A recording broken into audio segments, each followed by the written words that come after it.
Hello friends, welcome back to channel jobs files in Kannada. ಇವತ್ತಿನ ವಿಡಿಯೋದಲ್ಲಿ ನಾನು ಶಿವಮೊಗ್ಗ ಜಿಲ್ಲಾ ನ್ಯಾಯಾಲಯ ಏನಿದೆ ಇಲ್ಲಿರುವಂತಹ ಪ್ಯೂನ್ ಹುದ್ದೆ ಬಗ್ಗೆ ಈ ವಿಡಿಯೋದಲ್ಲಿ ಮಾಹಿತಿಯನ್ನು ತಿಳಿಸ್ಕೊಡ್ತೀನಿ. ಅದಕ್ಕಿಂತ ಮೊದಲು ಯಾರೆಲ್ಲ ನನ್ನ ಚಾನಲ್ನ ಸಬ್ಸ್ಕ್ರೈಬ್ ಮಾಡ್ಕೊಳ್ಳಿಲ್ವೋ ಸಬ್ಸ್ಕ್ರೈಬ್ ಮಾಡ್ಕೊಳ್ಳಿ ಮತ್ತು ಪಕ್ಕದಲ್ಲಿರುವಂತಹ ಬೆಲ್ ಐಕಾನ್ ಏನಿದೆ ಇದರ ಮೇಲೆ ಕ್ಲಿಕ್ ಮಾಡಿ. ಇದರಿಂದ ನಾನು ಅಪ್ಡೇಟ್ ಮಾಡುವಂಥ ಜಾಬ್ನ ನೋಟಿಫಿಕೇಷನ್ ಮೊದಲು ನಿಮಗೆ ತಲುಪುತ್ತೆ ಅಂತ ಹೇಳ್ತಾ, ಪ್ರಧಾನ ಜಿಲ್ಲಾ ಮತ್ತು ಸತ್ರ ನ್ಯಾಯಾಧೀಶರ ಕಚೇರಿ ಶಿವಮೊಗ್ಗ. ನೋಡ್ಬೋದು ವಿಷಯ. ಶಿವಮೊಗ್ಗ ಜಿಲ್ಲಾ ನ್ಯಾಯಾಲಯ ಘಟಕದಲ್ಲಿ ಖಾಲಿ ಇರುವ 56 ಜವಾನರ ಹುದ್ದೆಗಳನ್ನು ನೇರ ನೇಮಕಾತಿ ಮೂಲಕ ಭರ್ತಿ ಮಾಡುವ ಬಗ್ಗೆ.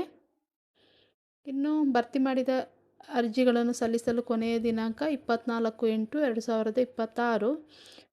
ಶಿವಮೊಗ್ಗ ಜಿಲ್ಲಾ ಸೆಷನ್ ನ್ಯಾಯಾಲಯ ಘಟಕದ ವಿವಿಧ ನ್ಯಾಯಾಲಯಗಳಲ್ಲಿ ಕೆಳಗೆ ವಿವರಿಸಿರುವಂತೆ ಖಾಲಿ ಇರುವ ಜವಾನ ಪ್ಯೂನ್ ಹುದ್ದೆಗಳಿಗೆ ಅರ್ಹ ಅಭ್ಯರ್ಥಿಗಳಿಂದ ಅರ್ಜಿಗಳನ್ನು ಆಹ್ವಾನಿಸಲಾಗಿದೆ. ಅರ್ಹ ಅಭ್ಯರ್ಥಿಗಳು ಆನ್ಲೈನ್ ಮೂಲಕ ಅರ್ಜಿಗಳನ್ನು ಸಲ್ಲಿಸತಕ್ಕದ್ದು.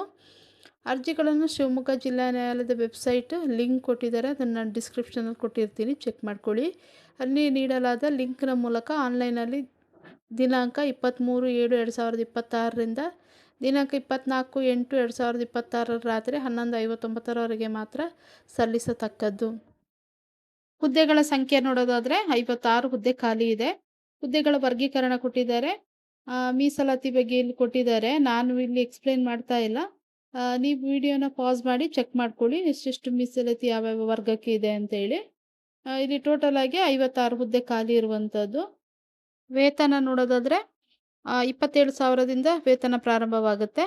ಅಷ್ಟೇ ಅಲ್ಲ, ಇತರೆ ಭತ್ಯೆಗಳು ಕೂಡ ಇದೆ. ಶೈಕ್ಷಣಿಕ ವಿದ್ಯಾರ್ಹತೆ ನೋಡೋದಾದರೆ ಕರ್ನಾಟಕ ಪ್ರೌಢಶಿಕ್ಷಣ ಮಂಡಳಿ ನಡೆಸುವ SSLC ಪರೀಕ್ಷೆಯಲ್ಲಿ ಉತ್ತೀರ್ಣತೆ ಅಥವಾ ತತ್ಸಮಾನ ಪರೀಕ್ಷೆಯಲ್ಲಿ ತೇರ್ಗಡೆ ಹೊಂದಿರಬೇಕು ಅಂತ ಹೇಳಿದ್ದಾರೆ. ಇನ್ನು ಟಿಪ್ಪಣಿ ಕೊಟ್ಟಿದ್ದಾರೆ.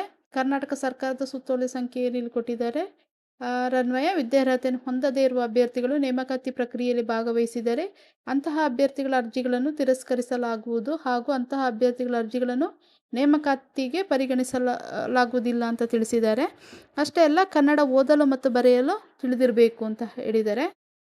ವಯೋಮಿತಿ ಅರ್ಜಿ ಸಲ್ಲಿಸಲು ಕೊನೆಯ ದಿನಾಂಕಕ್ಕೆ ಅನುಗುಣವಾಗಿ ಕನಿಷ್ಠ ಅಂದರೆ ವಯೋಮಿತಿ 18 ವರ್ಷ ತುಂಬಿರಬೇಕು. ಇನ್ನು ಗರಿಷ್ಠ ವಯೋಮಿತಿ ಸಾಮಾನ್ಯ ವರ್ಗದವರಿಗೆ 35+5 ವರ್ಷಗಳು ಅಂದರೆ 40 ವರ್ಷಗಳ ಒಳಗಡೆ ಇರಬೇಕು. ಇನ್ನು 2A 2B 3A 3B ಅವರಿಗೆ 38+5 43 ವರ್ಷಗಳು ಒಳಗಡೆ ಇರಬೇಕು. ಪರಿಶಿಷ್ಟ ಜಾತಿ ಪರಿಶಿಷ್ಟ ಪಂಗಡದ ಪ್ರವರ್ಗದ ಅಭ್ಯರ್ಥಿಗಳಿಗೆ 40+5 45 ವರ್ಷಗಳು ಒಳಗಡೆ ಇರಬೇಕು. ಅರ್ಜಿ ಸಲ್ಲಿಸುವ ವಿಧಾನ ಪಾವತಿಸಬೇಕಾದ ನಿಗದಿತ ಅರ್ಜಿ ಶುಲ್ಕ ಹಾಗೂ ವಿಧಾನ. ಸಾಮಾನ್ಯ ವರ್ಗಕ್ಕೆ ಸೇರಿದ ಅಭ್ಯರ್ಥಿಗಳಿಗೆ ₹200 ಇರುತ್ತೆ. ಪ್ರವರ್ಗ 2A 2B 3A 3Bಗೆ ಸೇರಿದ ಅಭ್ಯರ್ಥಿಗಳಿಗೆ ₹100 ಇರುತ್ತೆ. ಇನ್ನು ಪರಿಶಿಷ್ಟ ಜಾತಿ ಪರಿಶಿಷ್ಟ ಪಂಗಡ ಪ್ರವರ್ಗ 1 ಮತ್ತು ಅಂಗವಿಕಲ ಅಭ್ಯರ್ಥಿಗಳಿಗೆ ಶುಲ್ಕ ಪಾವತಿಸುವುದರಿಂದ ವಿನಾಯಿತಿ ನೀಡಲಾಗಿದೆ. ನ್ಯಾಯಾಲಯದ ವೆಬ್ಸೈಟ್ ಲಿಂಕ್ ಏನು ಕೊಟ್ಟಿದ್ದಾರೆ, ನೀಡಲಾದ ಲಿಂಕ್ ಮುಖಾಂತರ ಸ್ಟೇಟ್ ಬ್ಯಾಂಕ್ ಆಫ್ ಇಂಡಿಯಾ ಇದರ ಮೂಲಕ ಶುಲ್ಕವನ್ನು ಆನ್ಲೈನ್ ಪೇಮೆಂಟ್ ಮಾಡಬೇಕು ಅಥವಾ net banking, credit, debit, UPI ಸೌಲಭ್ಯದ ಮೂಲಕ ಪಾವತಿಸತಕ್ಕದ್ದು. ಇದನ್ನು ಹೊರತುಪಡಿಸಿ ಯಾವುದೇ ನಗದು, demand draft, postal order, money order, challan ಇವುಗಳನ್ನು ಸ್ವೀಕರಿಸಲಾಗುವುದಿಲ್ಲ ಅಂತ ಹೇಳಿದ್ದಾರೆ. ಇನ್ನು ನಿಗದಿತ ಶುಲ್ಕ ಪಾವತಿಸದ ಅಭ್ಯರ್ಥಿಗಳ ಅರ್ಜಿಗಳನ್ನು ತಿರಸ್ಕರಿಸಲಾಗುವುದು ಹಾಗೂ ಒಮ್ಮೆ ಪಾವತಿ ಮಾಡಿದ ಶುಲ್ಕವನ್ನು ಮರುಪಾವತಿ ಮಾಡಲಾಗುವುದಿಲ್ಲ ಅಂತ ಹೇಳಿದ್ದಾರೆ. ಇನ್ನು ಅಭ್ಯರ್ಥಿಗಳು ಆನ್ಲೈನ್ ಮೂಲಕ ಅರ್ಜಿ ಭರ್ತಿ ಮಾಡುವ ಮೊದಲು ಕೆಳಕಂಡ ಸೂಚನೆಗಳನ್ನು ಕಡ್ಡಾಯವಾಗಿ ತಿಳಿದುಕೊಳ್ಬೇಕು ಅಂತ ಹೇಳಿದ್ದಾರೆ. ಅಭ್ಯರ್ಥಿಗಳು ಅರ್ಜಿಯನ್ನು ಆನ್ಲೈನ್ ಮುಖಾಂತರ ಸಲ್ಲಿಸುವ ಮೊದಲು ಕೊಟ್ಟಿರುವ ಎಲ್ಲ ಸೂಚನೆಗಳನ್ನು ಗಮನವಿಟ್ಟು ಓದಿಕೊಳ್ಳಬೇಕು ಹಾಗೂ ತಪ್ಪಾಗದಂತೆ ನೋಡಿಕೊಳ್ಳುವುದು. ಸರಿಯಾದ ಮಾಹಿತಿ ನೀಡದೇ ಇರುವ ಮತ್ತು ಅಪೂರ್ಣ ಮಾಹಿತಿಯುಳ್ಳ ಅರ್ಜಿಯನ್ನು ತಿರಸ್ಕರಿಸಲಾಗುವುದು ಅಂತ ಹೇಳಿದ್ದಾರೆ. ಅಭ್ಯರ್ಥಿಗಳು ವಿವಿಧ ವರ್ಗಗಳಿಗೆ ಒಂದೇ ಅರ್ಜಿಯನ್ನು ಸಲ್ಲಿಸಬೇಕು. ಸದರಿ ಅರ್ಜಿಯಲ್ಲಿಯೇ ತಾವು ಕ್ಲೈಮ್ ಮಾಡುವ ತಮ್ಮ ಮೀಸಲಾತಿಗಳ ಬಗ್ಗೆ ನಮೂದಿಸತಕ್ಕದ್ದು. ಅಭ್ಯರ್ಥಿಗಳು ಮೊಬೈಲ್ ಸಂಖ್ಯೆಯನ್ನು ಕಡ್ಡಾಯವಾಗಿ ನಮೂದಿಸುವುದು ಹಾಗೂ ಇಮೇಲ್ ಐಡಿಯನ್ನು ಹೊಂದಿದ್ದಲ್ಲಿ ನಮೂದಿಸುವುದು. ಒಂದು ವೇಳೆ SMS ಅಥವಾ ಇಮೇಲ್ ಮುಖಾಂತರ ಅಭ್ಯರ್ಥಿಗಳಿಗೆ ಸಂದೇಶ ತಲುಪದಿದ್ದಲ್ಲಿ ಈ ಪ್ರಾಧಿಕಾರವು ಹೊಣೆಯಾಗಿರುವುದಿಲ್ಲ ಅಂತ ಹೇಳಿದ್ದಾರೆ. ಇನ್ನು ಅಭ್ಯರ್ಥಿಯು ಭಾವಚಿತ್ರ ಮತ್ತು ಸಹಿಯನ್ನು ಸ್ಕ್ಯಾನ್ ಮಾಡಿ ಅಪ್ಲೋಡ್ ಮಾಡಲು ಈ ಕೆಳಗಂಡ ನಿರ್ದೇಶನಗಳನ್ನು ಪಾಲಿಸತಕ್ಕದ್ದು ಅಂತ ಹೇಳಿದ್ದಾರೆ. ಎಷ್ಟೆಷ್ಟು ಇದೆ ಅಂತೇಳಿ ನೀವು ನೋಟಿಫಿಕೇಷನ್ ಓದ್ಕೊಡಿ ನೀಟಾಗಿ. ಮತ್ತು ಆನ್ಲೈನಲ್ಲಿ ಶುಲ್ಕವನ್ನು ತುಂಬಿದ ಪ್ರತಿಯನ್ನು ಡೌನ್ಲೋಡ್ ಮಾಡಿಕೊಂಡು ನೇಮಕಾತಿ ಪ್ರಕ್ರಿಯೆ ಮುಗಿಯುವವರೆಗೂ ತಮ್ಮ ಹತ್ತಿರ ಕಾಯ್ದಿರಿಸಿಕೊಳ್ಳತಕ್ಕದ್ದು ಹಾಗೂ ಸಂದರ್ಶನ ಸಮಯದಲ್ಲಿ ಹಾಜರುಪಡಿಸತಕ್ಕದ್ದು. ಅಭ್ಯರ್ಥಿಗಳ ಅರ್ಜಿ ಸಲ್ಲಿಸಲು ನಿಗದಿಪಡಿಸಿದ ಕೊನೆಯ ದಿನಾಂಕವರೆಗೂ ವಿಳಂಬ ಮಾಡದೆ ಮುಂಚಿತವಾಗಿ ಅರ್ಜಿಗಳನ್ನು ಸಲ್ಲಿಸತಕ್ಕದ್ದು. ಒಮ್ಮೆ ಶುಲ್ಕವನ್ನು ಆನ್ಲೈನ್ SBI ಪೇ ಮಾಡಿದ ನಂತರ ಅದನ್ನು ಯಾವುದೇ ಸಂದರ್ಭದಲ್ಲಿ ಹಿಂದಿರುಗಿಸಲಾಗುವುದಿಲ್ಲ ಅಂತ ಹೇಳಿದ್ದಾರೆ. ಇನ್ನು ನ್ಯಾಯಾಲಯದ ಅಧಿಕೃತ ವೆಬ್ಸೈಟಲ್ಲಿ ಅರ್ಜಿಯನ್ನು ಆನ್ಲೈನ್ ಮೂಲಕ ಸಲ್ಲಿಸಲು ಹಾಗೂ ಶುಲ್ಕವನ್ನು ಪಾವತಿಸಲು 24/8/2026 ಆಗಸ್ಟ್ 24ನೇ ತಾರೀಕಿಗೆ ರಾತ್ರಿ 11:59 ಅವಕಾಶ ಇರುತ್ತೆ. ಇನ್ನು ಪರಿವೀಕ್ಷಣಾ ಅವಧಿ ಆಯ್ಕೆಯಾದ ಅಭ್ಯರ್ಥಿಗಳು ಕರ್ನಾಟಕ ಸೇವಾ ನಿಯಮ 1977 ಪ್ರಕಾರ 2 ವರ್ಷಗಳ ಅವಧಿಗೆ ಅಥವಾ ಅಗತ್ಯವಿದ್ದರೆ ವಿಸ್ತರಿಸಬಹುದಾದ ಅವಧಿಗೆ ಪರಿವೀಕ್ಷಣಾರ್ಥಿಗಳಾಗಿರುತ್ತಾರೆ.